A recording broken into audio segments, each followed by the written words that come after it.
Lo tenemos acá al Rolling Stone de la economía, Javier Milei. ¿Cómo estás, Javier? ¿Qué tal, Raúl? Oíme, empecemos por una parte. Anulamos el Banco Central. Ah, creí que me ibas a preguntar de cuando era cantante de una banda de rock and roll No, que se llamaba no, Everest no. y hacíamos No, no. música de los Rolling Stones. Te vi a vos con la fotito de cuando cantabas. Pero no, te iba a decir, con respecto a lo que vos planteabas de explotar el Banco Central. La gente dice, Milei dice eso y qué interesante. ¿Y con qué moneda me muevo? Explícales. Bueno, la propuesta tiene dos partes. Sí. Una es una reforma financiera y después eliminar el Banco Central. En síntesis, ¿cómo lo haces? Bueno, primero ir a una banca Simon, porque en realidad, en rigor, los bancos centrales existen para hacer la función de prestamista de última instancia. Es decir, Claro. en caso de que, como vos trabajás con un sistema de encaje fraccionario, en caso de que tengas una corrida, lo que hace el Banco Central es te da redescuentos contra crédito que vos has dado y en función de eso te asiste. ¿Para qué? Para que vos puedas manejar tu descalce de plazo en la cartera, digamos... Entre lo que tomo y lo que presto. Exactamente. Entonces, lo primero que vos tenés que hacer es evitar la posibilidad de que haya una corrida, porque vos no vas a poder emitir dinero cuando elimines el Banco Central. Entonces, Exacto. Eso se llama banca Simons. Eso fue creado en la década del 30 en la Universidad de Chicago por 6 académicos de la Universidad de Chicago, que constaba básicamente en separar la banca en dos. Por un lado, lo que se llama el almacén de valor. Sí. Es decir, es como si fuera una caja fuerte o una caja de seguridad. Vos vas, dejás tu dinero ahí. ¿Qué dinero? Bueno, ahora vamos a ver qué dale, dinero. Dale, está bien, Entonces, lo depositas. Vos dejás tu dinero ahí en esa caja de seguridad, pagás un fee anual y vos después, si querés, vas, los sacás cuando se te da la gana, los vas a visitar, los billetes, los tocás, los olés, te sacás fotos Es como con si ellos. fuera una caja de seguridad. Exactamente, es como una caja de seguridad. Bien. Y lo otro es lo que se llama la banca de inversión. ¿A vos te gusta la tasa de interés? Ok, si te gusta el durazno, bancate Vas a jugar la la pelusa. pelusa. Exacto. Sí. Entonces, vos vas a una suerte de fondo de inversión. Entonces, si vos vas a un fondo que invierte mal y quiebra, vos perdés, pero eso no se sociabiliza en el conjunto de los individuos. Perdiste vos que apostaste a eso. Exactamente. Y además, esos instrumentos también se pueden negociar. ¿Ok? Porque vos aún cuando tenés una empresa quebrada, tiene valor. ¿Por qué? Porque vale por la opción real. Sí, tiene un valor residual, pero lo tiene. Exacto. Entonces, pero la pérdida la paga el que tomó el riesgo. Entonces, una vez que pasa eso, vos tenés un sistema anticorridas. Entonces, vos podés eliminar la regulación porque cada banco se va a tener que ocupar de hacer bien los deberes. Porque si le va mal, van a la quiebra, pierden su patrimonio también. Claro. Eso es lo interesante. Es decir, va a haber competencia en el sistema bancario en serio. Exacto, va a ser un sistema de banca libre. Entonces, tampoco necesitas las regulaciones porque vos mismo te vas a cuidar de no enfermarte, por decirlo de alguna manera. Y después declarás la competencia de monedas.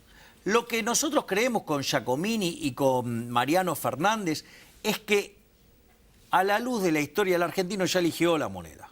El dólar. Es el dólar. Entonces vos vas a tomar los activos que tengas en el Banco Central y lo que vas a hacer es cancelar los pasivos, que son básicamente la base monetaria, hoy serían las LELIQ y los pases. Está bien, pero bueno, fenómeno. Entonces dolarizamos la economía como en Ecuador.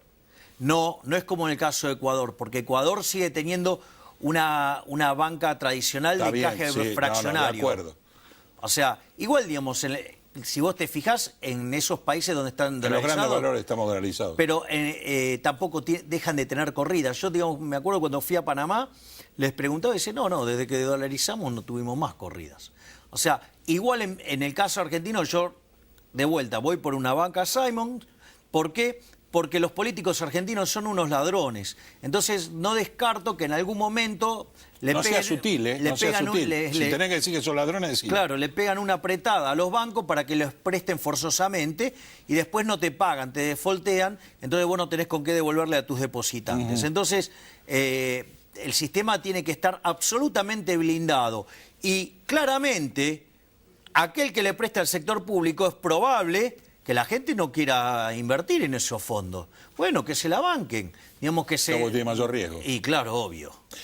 Ahora vos, en muchos programas Está claro que ahí la inflación desaparece. Sí, claro, absolutamente. Porque, ¿qué es la inflación? La inflación es la pérdida de poder adquisitivo del dinero. Eso puede pasar o porque vos subís la oferta monetaria por encima de la demanda, o cae la demanda, o ocurren las dos cosas a la vez. Eso hace que caiga el poder adquisitivo del dinero. Claro. Y eso significa que todos los precios expresados en unidades monetarias suben.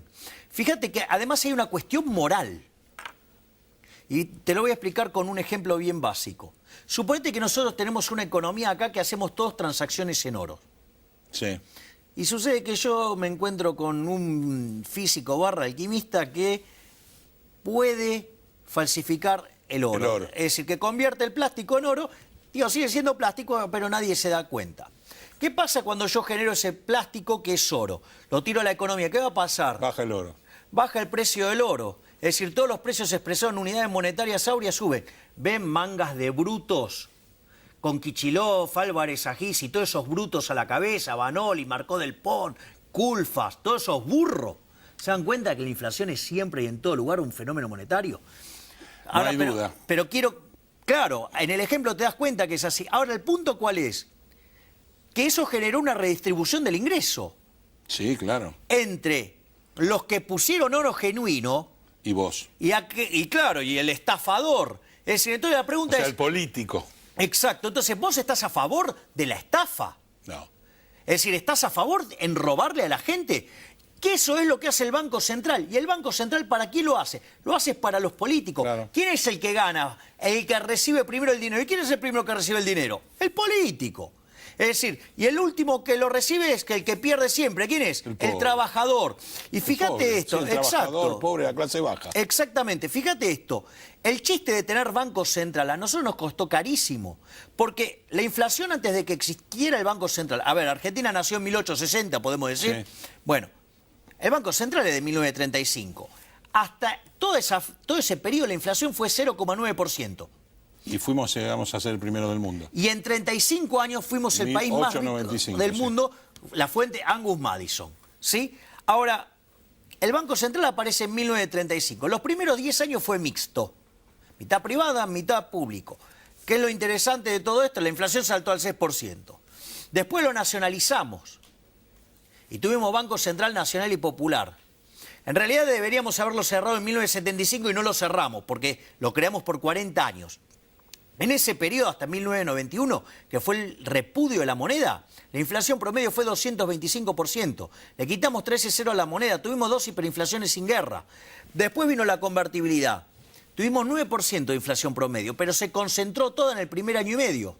A partir de 1993 fuimos el país con menos inflación del mundo. Después le devolvimos la navaja al mono asesino.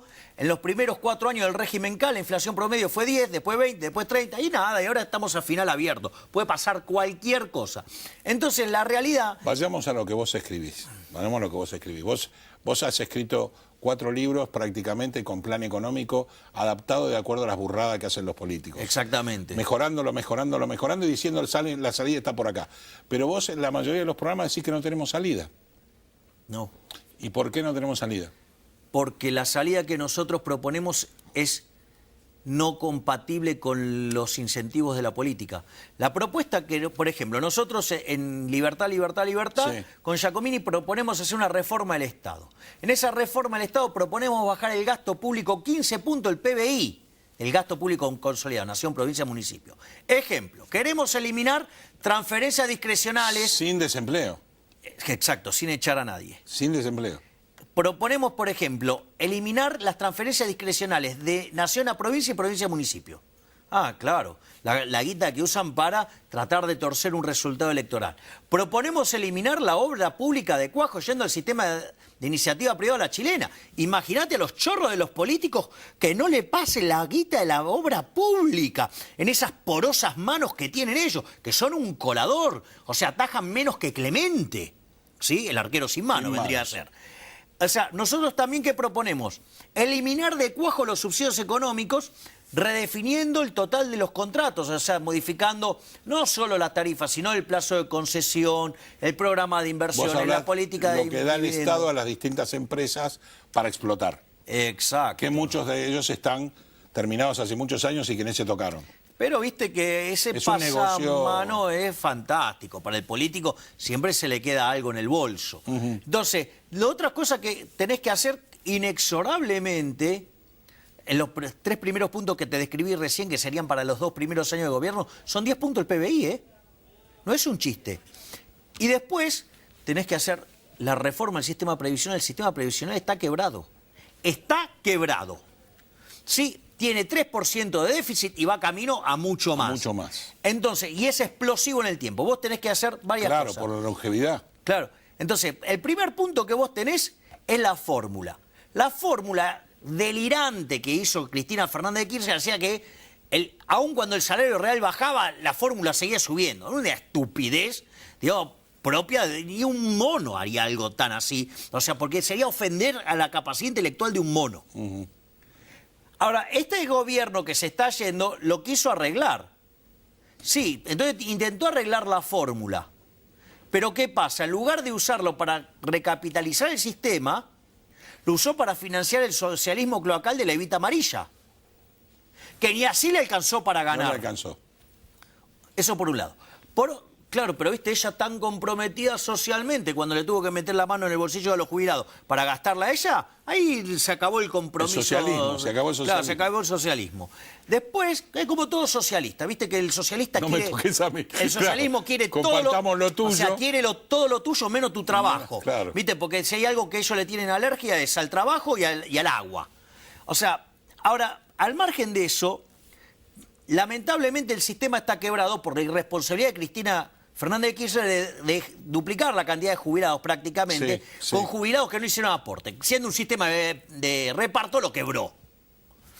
Entonces no te queda otra que estirar la edad jubilatoria. No te queda otra. Y como si todo esto fuera porque no te va a alcanzar, vas a tener que bajar el beneficio. Lamentablemente es así. Es decir, hay que explicarle a la sociedad las macanas que se hicieron y hay que arreglarlas. Si no la arreglás de una vez por todas, digo, el problema te va a comer. Claro. Es una bola de nieve. Claro, el problema te va a comer y te va a destrozar el crecimiento. Eso, digamos, y después, como nosotros proponemos la baja de impuestos, 10 puntos del PBI, en 2 etapas de 5, por ejemplo, permitir el ajuste por inflación, eliminar el impuesto a las ganancias reinvertidas, bajar las cargas patronales, sí, todo, bajar ingresos, eliminar ingresos brutos, anticipo de ganancias, bienes personales. Milei, vos lo que estás diciendo es lo que todos los profesionales estamos pidiendo. O sea, ya tendrías un cúmulo de votación de profesionales que te adoran. Porque no solo hay que decirlo, vos lo escribiste y hiciste cómo hacerlo. Entonces, ¿por qué no puede generarse una fuerza que luchemos contra esto que estamos todos en contra? Porque hay una cuestión de índole cultural. Para mí, O sea, ¿qué lectura tenés después de esta votación, por ejemplo? Bueno, la sensación que yo tengo es que hay una batalla cultural por dar, donde hay un conjunto de la población que básicamente representa la barbarie. Estamos de acuerdo. Y otra parte de la población que representa la civilización. Hay un nuevo libro de Alberto Venegas Lynch, hijo, sin lugar a dudas, el máximo exponente liberal argentino de toda la historia, por quien tengo una gran admiración, respeto y afecto. Y me tocó comentarlo ese libro, él lo escribió con Gustavo Peretnik, son diálogos. El primer libro que hicieron juntos fue Autopsia al socialismo. Les fue tan bien que hicieron El retorno a la barbarie. En se pelearon un poco, porque Gustavo es un liberal clásico y Alberto te diría que es entre minarquista y anarcocapitalista, que él eso lo llama el autogobierno. Exacto. ¿Y qué definen ellos como la barbarie? La barbarie es la idea de la justicia social. La idea de la justicia social, la redistribución del ingreso, porque detrás de esa máscara de la igualdad se esconden los valores de la envidia, el odio, el resentimiento, el trato desigual frente a la ley, el robo, porque en el fondo, digamos, un tipo hiperenvidioso contra el que le va bien, utiliza los mecanismos del Estado para robarle el fruto de su trabajo para vivir él. Es decir, con lo cual la justicia social es injusta, y abreva por los peores valores. Está sacándole a otro para vos. Bueno, eso es un robo. Y entonces el otro nunca se va a esforzar. Bueno, a ver... Tenemos un minuto, pero no quiero dejar que me contestes porque sé tu admiración por la persona que dijo en su discurso: nos dejan tierra arrasada. Se llama Axel Kicillof. Axel Kicillof me parece un pésimo economista, ha sido el peor ministro de Economía de la historia argentina, tuvo los mejores términos de intercambio de la historia argentina, 30% arriba de lo que tuvo Perón a la salida de la guerra, tasas de interés nulas en un mundo financieramente integrado. Argentina debería haber crecido en términos per cápita entre 9 y 11%, y durante la gestión de Kicillof cayó 1%, año a año. Por lo tanto, él no está en condiciones de decir semejante barrabasada de nadie, porque además también dejó la deuda del dólar futuro, una economía imposible de funcionar. O sea, con lo cual, la verdad que...